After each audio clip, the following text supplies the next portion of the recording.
el Señor les bendiga. Una vez más vamos a tener nuestra predicación, a recibir el mensaje de Dios para edificarnos, para alimentarnos. Vamos a dar inicio. El mensaje de hoy es la segunda parte de cómo entender las parábolas. Les mencionaba anteriormente que el Señor,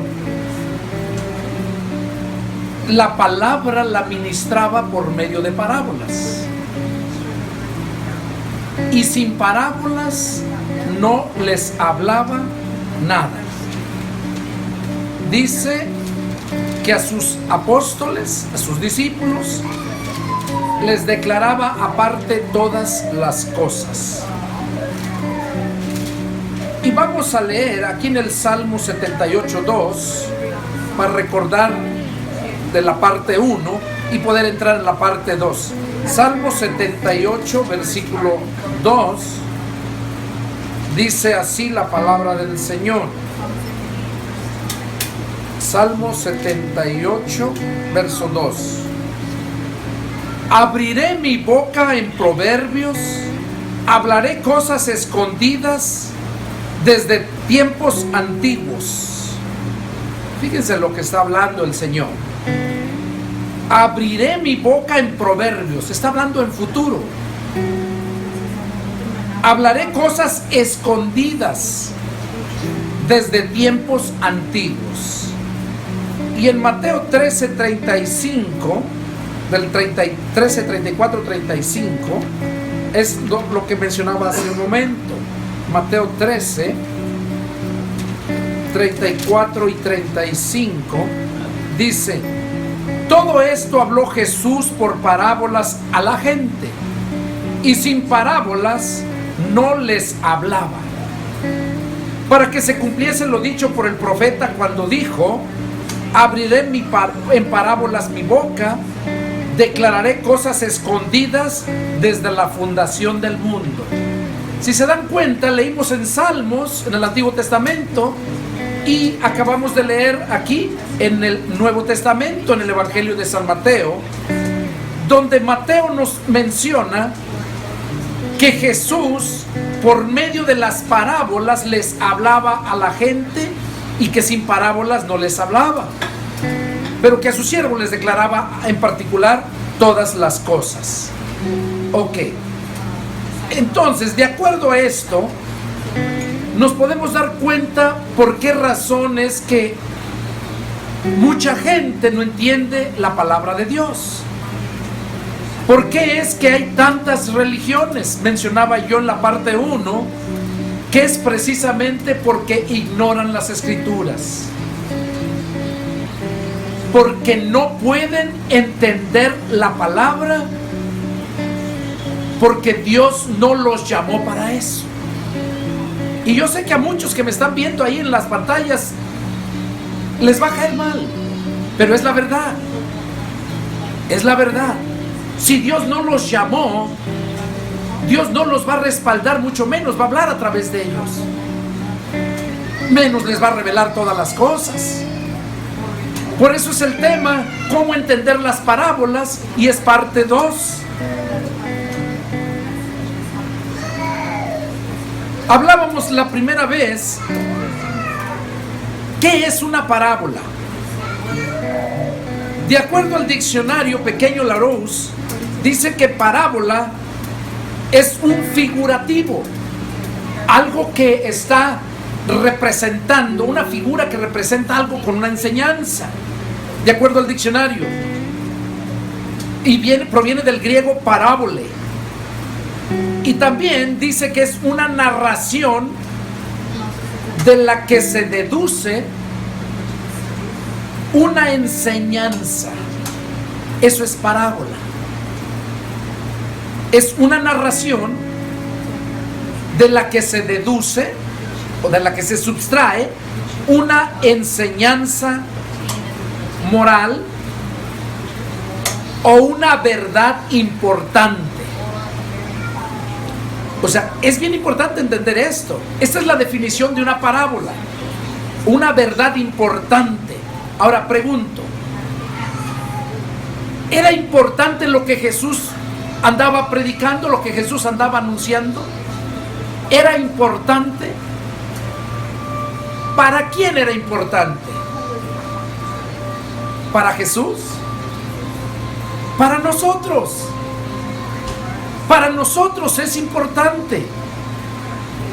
Entonces, por esa razón es que por medio de las parábolas recibimos el conocimiento, recibimos la verdad, recibimos esa enseñanza de cosas profundas que fueron dichas en el pasado.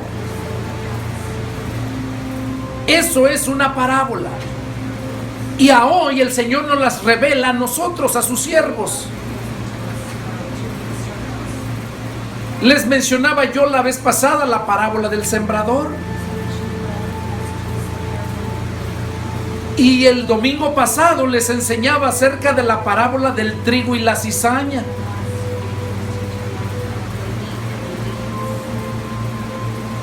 Vamos a leer solamente en Mateo 13,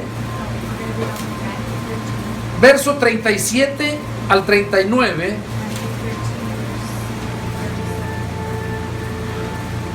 Para poder entrar en el parte 2 de esta predicación de este tema. Dice el verso 37, respondiendo él les dijo, el que siembra la buena semilla es el Hijo del Hombre. El campo es el mundo. La buena semilla son los hijos del reino. Y la cizaña son los hijos del diablo. Fíjese qué claro lo está hablando aquí Jesús. El enemigo que la sembró es el diablo. La siega es el fin del siglo y los segadores son los ángeles. Esa parábola la analizamos la semana pasada, el domingo pasado. Simplemente la cité ahorita para que se dieran cuenta cómo Jesús nos explica claramente lo que representa. Dice que la semilla, la buena semilla es el Hijo del Hombre. ¿Quién es el Hijo del Hombre? Sabemos que se refiere a Jesús.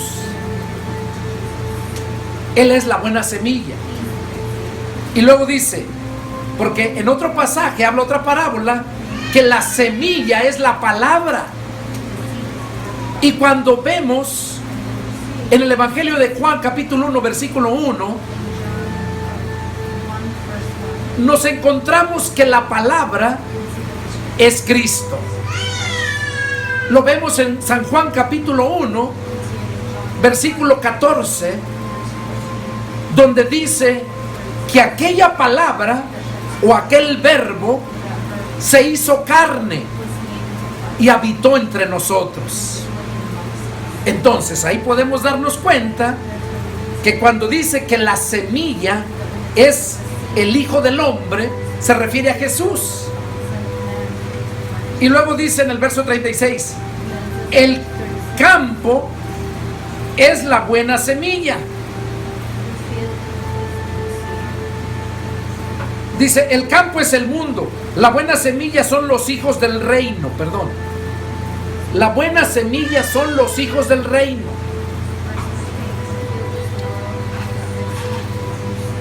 Y la cizaña son los hijos del diablo. Entonces aquí nos podemos dar cuenta claramente que el que sembró la mala semilla, el que sembró esa mala semilla es el diablo. Él es el que sembró la mala semilla. Bueno, en base a esta parábola estamos entendiendo cómo nos está ilustrando las personas, quiénes son. Ahora, nosotros sabemos que cuando Dios nos creó,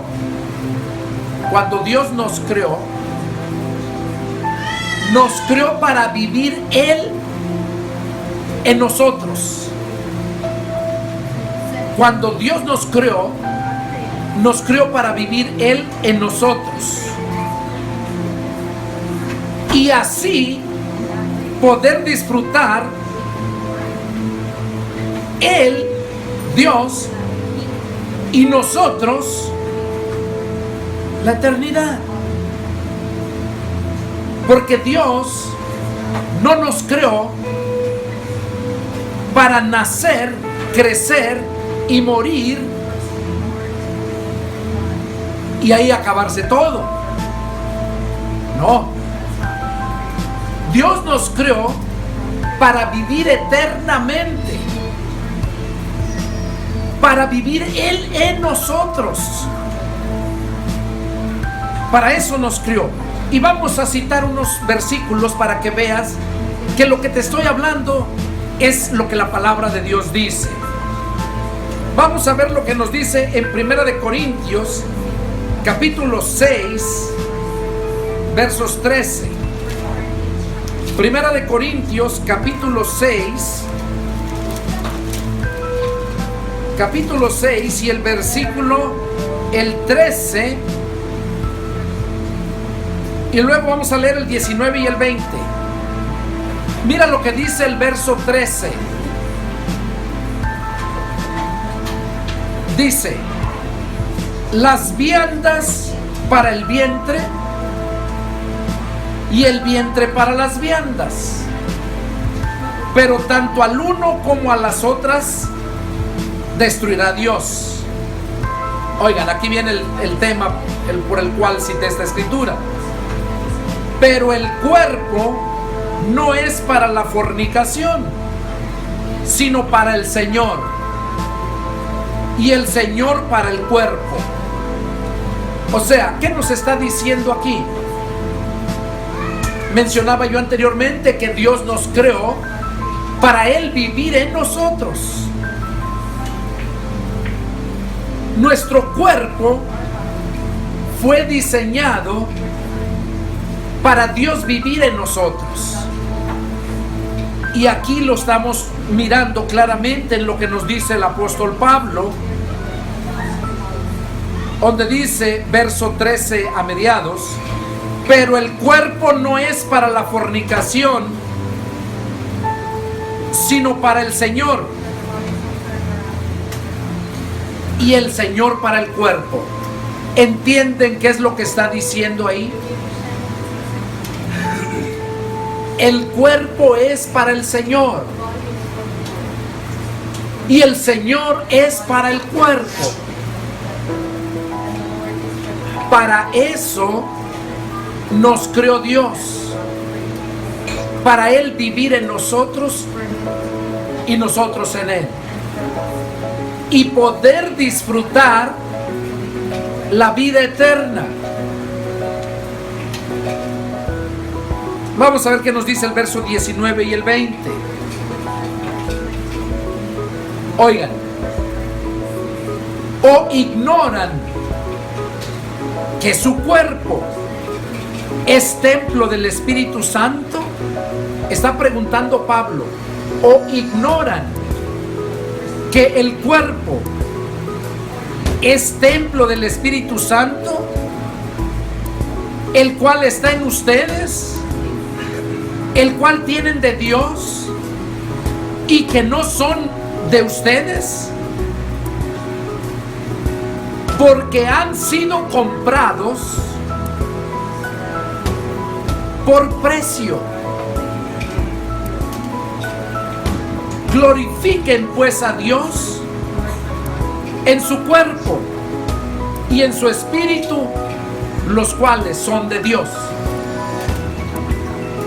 Ok, aquí nos podemos dar cuenta lo que está diciendo Dios, que Dios nos creó,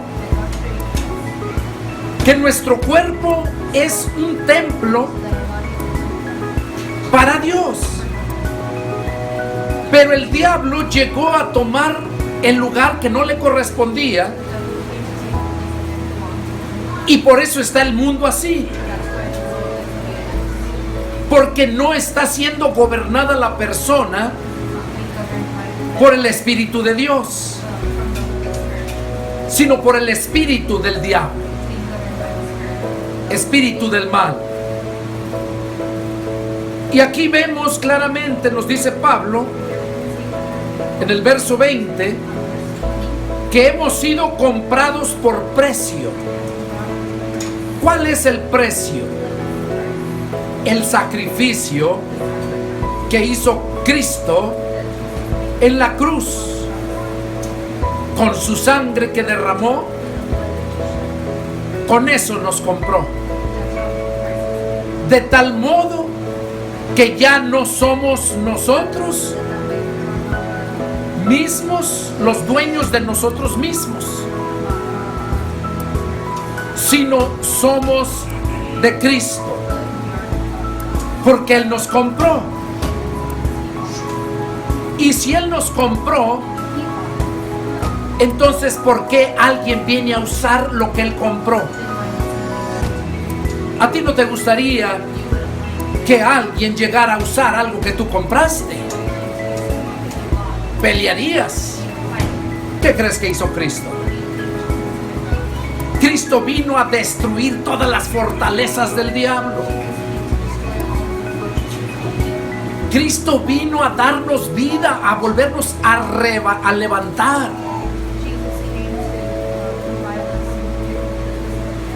A salvar lo que se había perdido. A eso vino Cristo. Entonces, ya no te perteneces a ti, sino le perteneces a Cristo. Si es que el Espíritu de Cristo ha entrado a tomar su lugar que le corresponde en ti, que es tu cuerpo.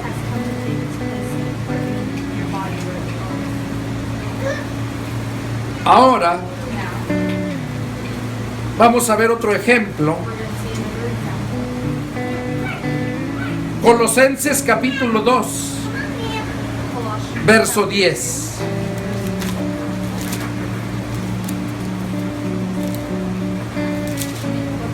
Colosenses capítulo 2 y el versículo 10 dice así: y ustedes están completos en Él, que es la cabeza de todo principado y potestad. ¿Qué cosa podemos mirar aquí? Que si Cristo no está ocupando su lugar que le corresponde, que es tu cuerpo, quiere decir que estás incompleto. Y como incompleto, no estás satisfecho. Y por lo tanto, andas buscando cómo llenarte, porque no estás completo. Y así está el mundo hoy en día. El mundo sigue haciendo lo mismo, buscando en drogas, buscando en riquezas, buscando en todas las cosas menos en Dios. Incluso lo buscan en la religión, piensan que en la religión van a encontrar a Dios. Y déjame decirte a ti que me estás mirando a través de las pantallas, a Dios no lo vas a encontrar en la religión. A Dios lo vas a encontrar en su palabra. Porque la palabra es la que te va a llevar a conocer a Dios. Y mientras Cristo no tome su lugar, que es tu cuerpo, que para eso vino a pagarlo, tú no vas a estar completo. Y como incompleto, vas a sufrir. Vas a tratar de conseguir, si te falta una pierna, vas a ponerte una de palo o de fierro. Si te falta un brazo, si te das cuenta como para todos los incompletos, lisiados, y no para ofender a los lisiados, mis respetos, pero estoy hablando en ilustración para que lo entiendan. Una persona que está lisiada, que le falta un ojo, se lo ponen para estar completo, para que no le dé vergüenza. Si le falta un brazo, un pie, lo que le falte, se lo ponen. Pero cuando estamos en Cristo y Cristo en nosotros, Pablo, a través de la carta a los Colosenses, dice, capítulo 2, verso 10, y ustedes, Pablo se estaba refiriendo a los cristianos que estaban en la ciudad de Colosa, están completos en Él, refiriéndose a Jesús, que es la cabeza de todo principado y potestad.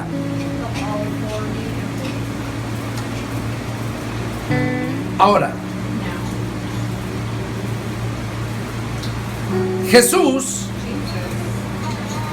dijo que Él vino a comprar, a salvar lo que se había perdido. Aquellos que no han rendido su vida a Cristo están perdidos. Viene el día en que se va a acabar el tiempo que nos ha dado Dios para alcanzar la vida eterna por medio de su Hijo.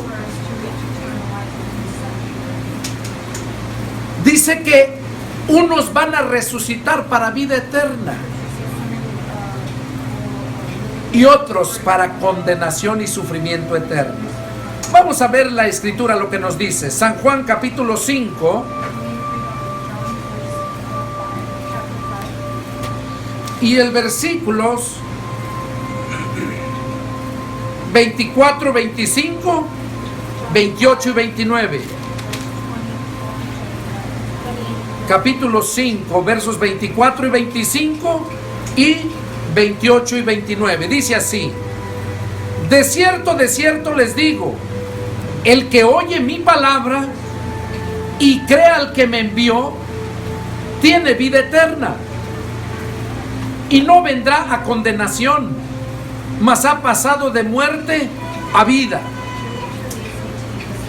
De cierto les digo, viene la hora, y ahora es, cuando los muertos oirán la voz del Hijo de Dios, y los que la oyeron vivirán. Fíjense lo que está mencionando aquí, está hablando el Señor Jesús. Y dice, oigan el verso 24 cómo empieza, ¿verdad?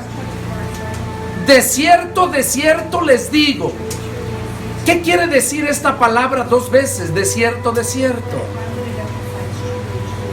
Está Él asegurándote. Quiere que quedes completamente seguro, que no hay duda. Él está asegurando. El que oye mi palabra y cree al que me envió, tiene vida eterna y no vendrá a condenación, mas ha pasado de muerte a vida. Oigan, ha pasado de muerte a vida. ¿Cómo es que está pasando de muerte a vida? Jesús dijo que todo el mundo está muerto en sus delitos y pecados. Por eso es que cuando llega Jesús, es cuando pasan de muerte a vida. Hay vida eterna y sufrimiento eterno. Nosotros somos eternos, porque Dios así nos hizo. Y dice que la gente que no se somete a Dios, que no recibe a Jesús como su Señor y Salvador, esa gente dice que va a ser lanzada a un lago de fuego. Apocalipsis 20:15 lo dice. Dice que donde el gusano de ellos no muere y el fuego nunca se apaga. ¿Qué cosa nos está hablando ahí? De la eternidad. De la eternidad. Ahora vamos a leer lo que nos dice en el verso que les mencioné, 28 y 29. Ahí mismo está abajito, dice: no se maravillen de esto, porque vendrá hora cuando todos los que están en los sepulcros oirán su voz. Fíjese, aquí está hablando ya de los muertos literalmente. Y anterior estaba hablando de los vivos que no tienen a Cristo,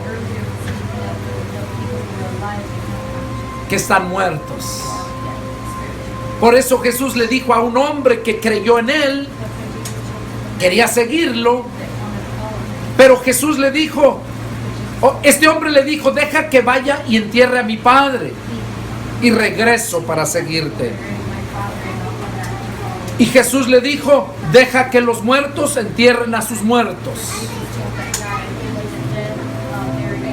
Ahí se está refiriendo a los vivos, pero están muertos espiritualmente. Y acá en el verso 28 se está refiriendo a los muertos que murieron sin Cristo. Dice: no se maravillen de esto, porque vendrá hora cuando todos los que están en los sepulcros oirán su voz, y los que hicieron lo bueno saldrán a resurrección de vida, mas los que hicieron lo malo a resurrección de condenación. Ahora, para que podamos entender esto, lo vemos allá en el Evangelio de San Juan 15, versículo 5. Cuando habla acerca de la parábola de que Jesús es la vid, que nosotros los cristianos somos las ramas,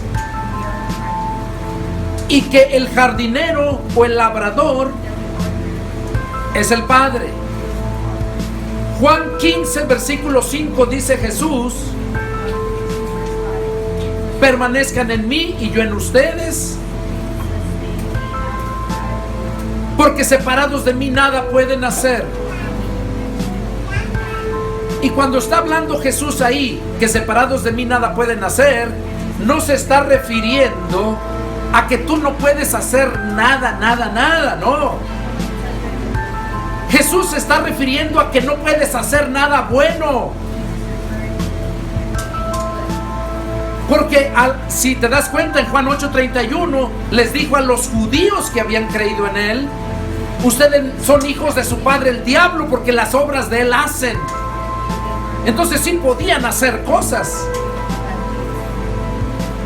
No como, porque dice: separados de mí nada pueden hacer. Pero nada se refiere a lo bueno, porque lo malo sí lo pueden hacer.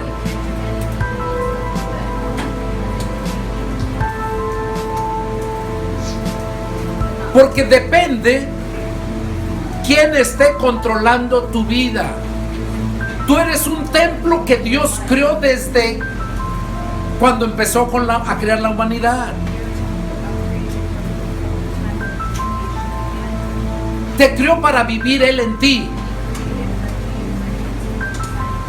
Si Él no está viviendo en ti, entonces el que está gobernando tu vida no es Jesús.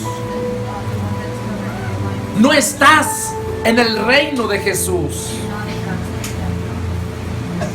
Y aunque te duela, pero es la verdad, estás bajo el reino de Satanás. Eso lo dijo Jesús, no lo digo yo.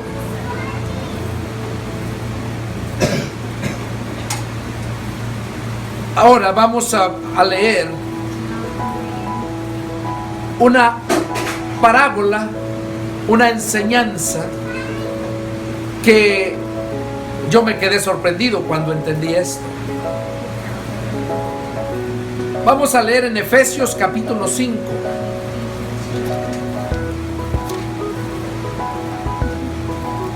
Efesios capítulo 5 y en el verso 18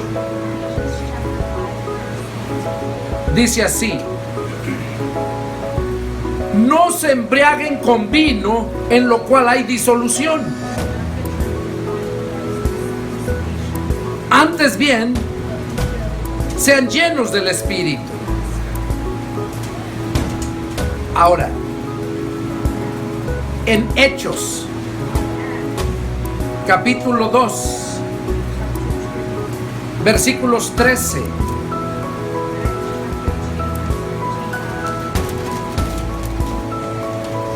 Hechos capítulo 2 versículos 13, vamos a leer, es el versículo 13, 14 y 15. Dice así la palabra del Señor: mas otros burlándose decían: están llenos de mosto. Entonces Pedro, poniéndose en pie con los 11, alzó la voz y les habló diciendo: varones judíos y todos los que habitan en Jerusalén, esto les sea notorio y oigan mis palabras,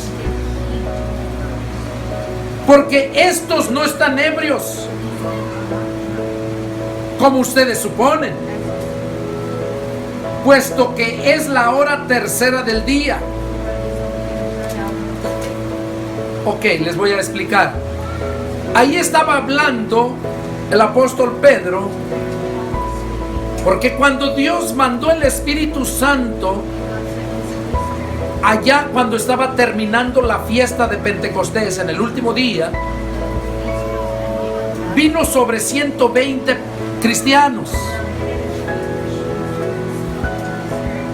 Y cuando el Espíritu Santo llegó a ellos, ellos empezaron a hablar, empezaron a predicar. Ya no eran ellos, ya era el Señor en ellos. ¿Y qué decían? Que estaban borrachos, ¿no es cierto? Decían, están llenos de mosto, o sea, están borrachos, están ebrios.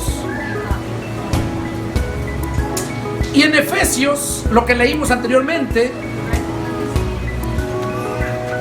Pablo dice a los cristianos de la iglesia de Éfeso: no se embriaguen con vino, en lo cual hay disolución. Antes bien sean llenos del Espíritu. Ahora, mira lo que Dios nos quiere decir a través de esta lectura. ¿Por qué compara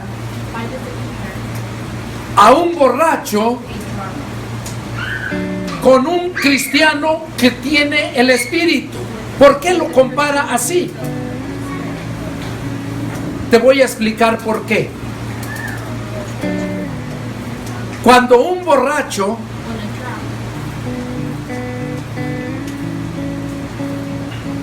está lleno de embriaguez, está bien borracho, no tiene control de sí mismo. Si tú miras un borracho, es bien mentiroso, es bien guapo, es bien rico, bien valiente. Pero cuando tú lo miras en juicio, cuando no está siendo controlado por el vino, entonces ya no es lo que él decía.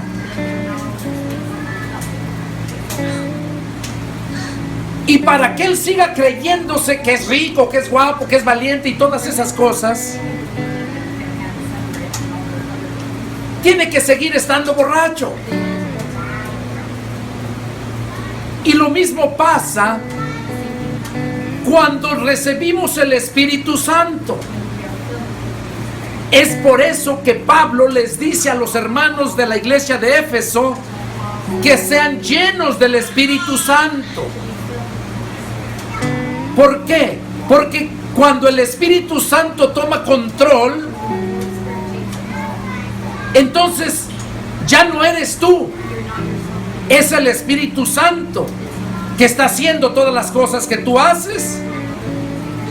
Así como el borracho, que no es él el que está hablando todo eso, sino es el alcohol el que está haciendo el cambio en su mente de ese hombre.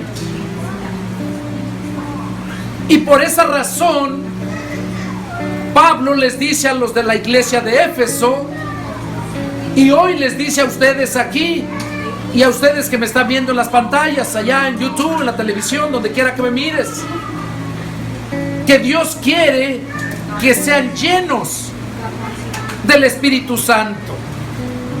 Porque así como el borracho es transformado, también el Espíritu Santo te transforma. Es entonces cuando agradas a Dios. Es entonces cuando haces la voluntad de Dios. Pero no eres tú, es Dios en ti haciendo las cosas. Y eso es lo que Dios quiere hacer en tu vida también. Eso quiere hacer en la vida de todo el mundo. Pero la gente tiene que darle lugar a Cristo. La gente tiene que abrir su corazón y dejarlo entrar a que ocupe ese lugar. Porque así como el borracho deja entrar el vino, la cerveza, así nosotros debemos de dejar entrar el Espíritu de Cristo para que haga el cambio en nuestras vidas y haga Dios lo que Él quiere hacer con nosotros. Por esa razón es que Pablo menciona que no se embriaguen con vino, que no sean transformados por el vino, sino que sean transformados por el Espíritu Santo. Por último,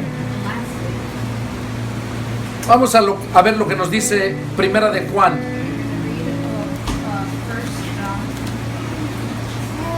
Capítulo 5. El versículo 19.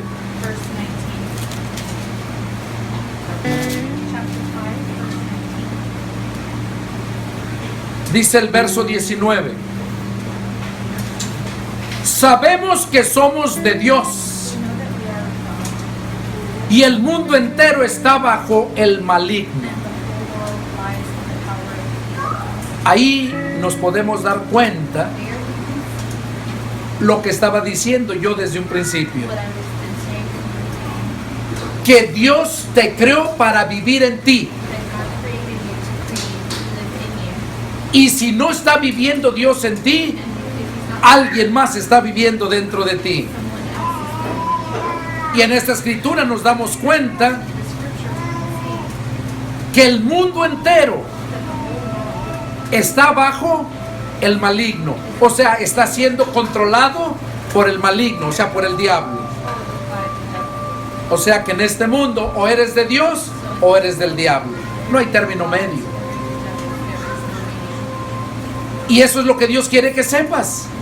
Es lo que Dios quiere que sepas. Ahí también, amigo que me miras, Dios quiere que sepas que Él quiere que se le pertenezcas a Dios.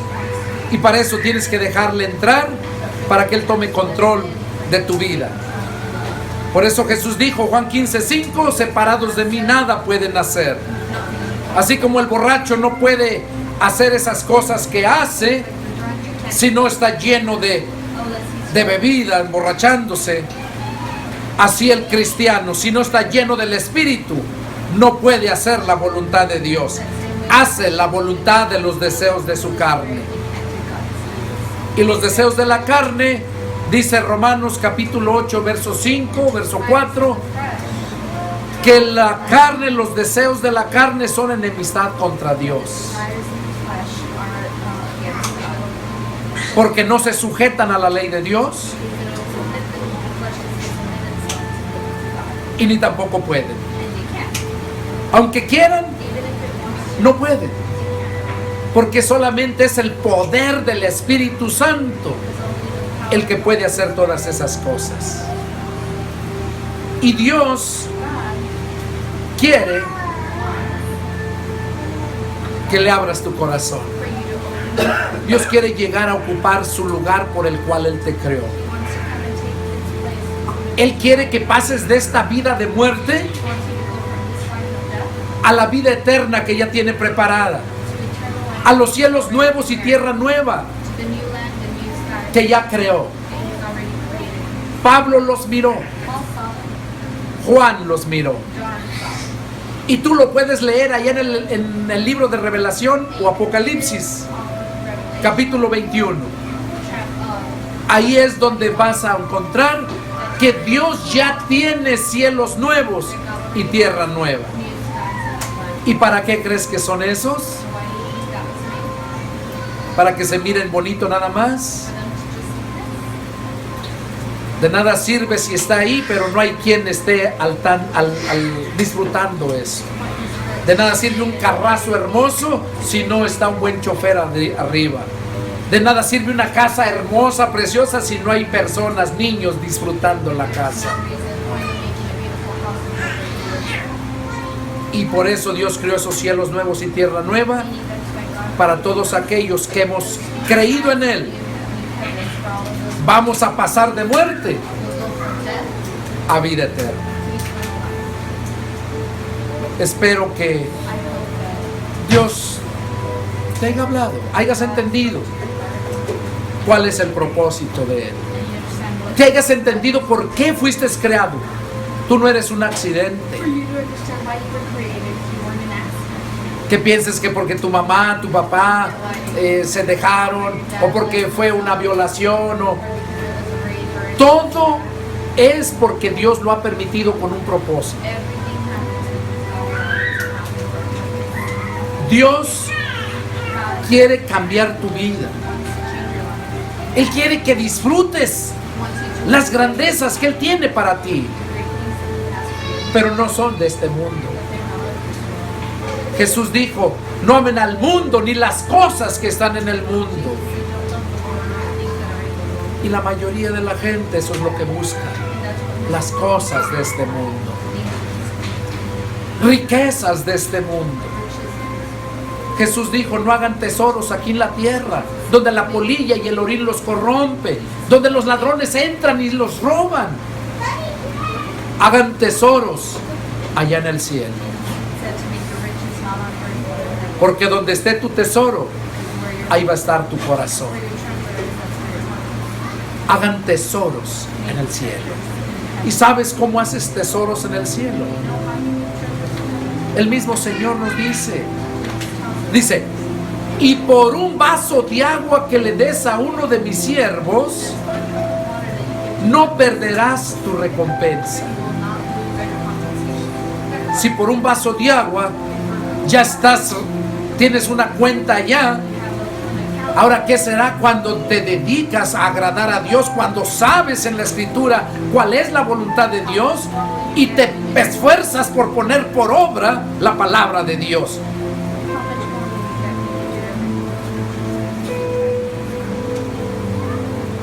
Es la forma como vas a hacer tesoros en el cielo. Viene a mi mente cuando un hombre dice el joven rico, la parábola del joven rico, que no era joven y era viejo, porque él mismo dijo: todo eso desde mi juventud lo he guardado. Entonces ahí vemos que no era joven, que ya era viejo. ¿Qué debo hacer para adquirir la vida eterna? Él llega a preguntar.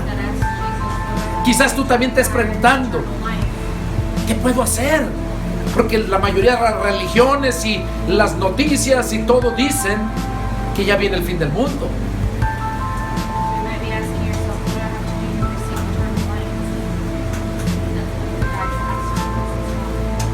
¿Qué puedo hacer? Ese hombre le preguntó a Jesús: ¿qué debo hacer para adquirir la vida eterna? Y Jesús le dijo: los mandamientos sabes. No matarás, no robarás, no dirás falsos testimonios. Y este hombre le dice: todo eso desde mi juventud lo he guardado. Pero si hubiera sido cierto, Jesús no hubiera venido a morir en la cruz. Jesús vino a morir en la cruz porque nadie, absolutamente nadie, pudo cumplir la ley. Y este hombre se jactaba ante Jesús que él desde su juventud lo había guardado. Y para probarlo, Jesús le dijo: si quieres ser perfecto, anda, vende lo que tienes, repárteselo a los pobres, toma tu cruz y sígueme, y tendrás tesoros en el cielo. Ahora, aparentemente se mira como que la salvación la está comprando, ¿verdad? Pero no es así, porque nomás se lo dijo a él, no lo dice a todos.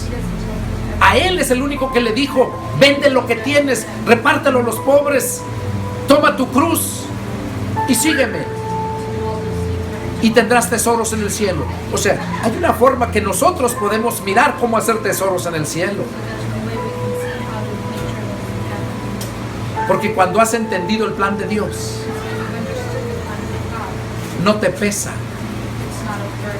gastar tu vida, gastar tus bienes, gastar tu tiempo predicando la palabra. Por eso Jesús le dijo a este hombre: vende lo que tienes, dáselo a los pobres, toma tu cruz.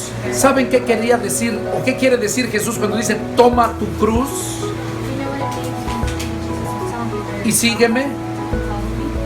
La cruz es sinónimo de sufrimiento. La gente no quiere sufrir por Jesús. Mira cuántos predicadores acá en sus grandes templos, su comodidad, y las almas allá en los lugares más recónditos perdiéndose. Y esos falsos apóstoles, evangelistas, pastores y maestros, los 5 ministerios falsos, por obra de Satanás, están hinchándose de dinero, usando lo que es de Dios.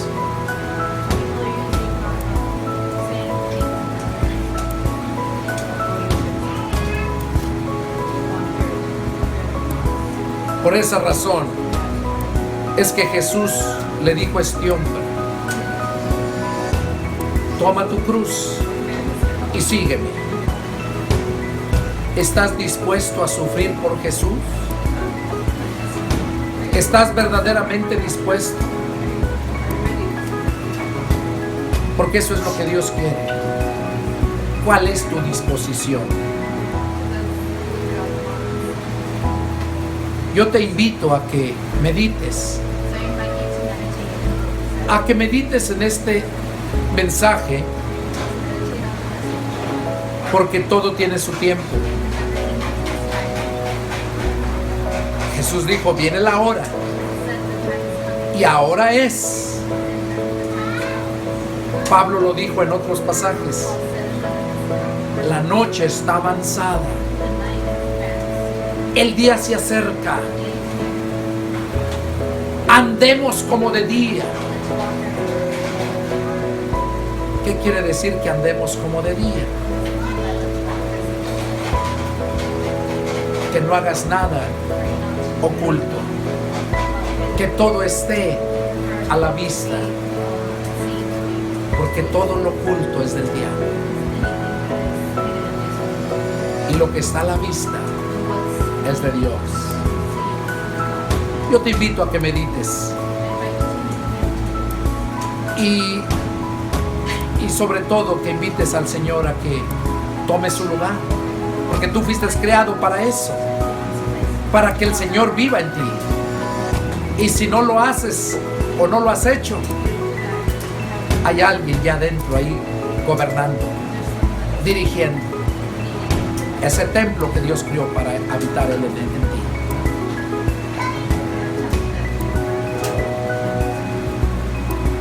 Ese es el mensaje y mi deseo es que sean edificados. Ahorita todavía hay tiempo para que hagas tesoros en el cielo, para que tu nombre se inscriba en el libro de la vida y para que pases de muerte a vida. Todavía es tiempo. Es el deseo de mi corazón que tanto los que están aquí presentes y aquellos que están viéndome en las pantallas, que mediten, que el Señor les bendiga, que la paz de Cristo esté siempre en sus corazones. Son mis deseos de todo mi corazón. Que Dios los bendiga.